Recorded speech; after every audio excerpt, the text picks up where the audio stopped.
Hi, it's me again with Corel Tips and Tricks. Part two of this.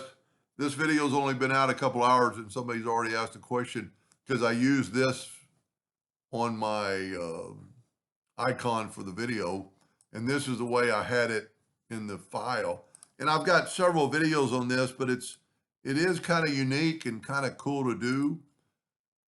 So I'm going to go up here and I'm going to go to Object and Order, and I'm going to put the blue one on the front of the page. Now you need to take a rectangle.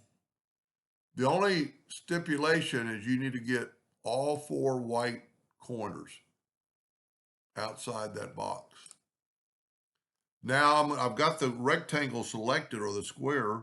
I'm going to shift select the blue one, and I'm going to go right here to intersect. And what that did, that intersected that piece.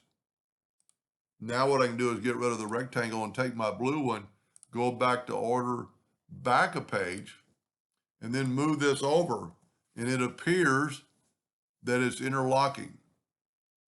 It is a pretty cool effect. And I've got several videos and I could have turned them on to one of those, but this particular case, they might want to try it.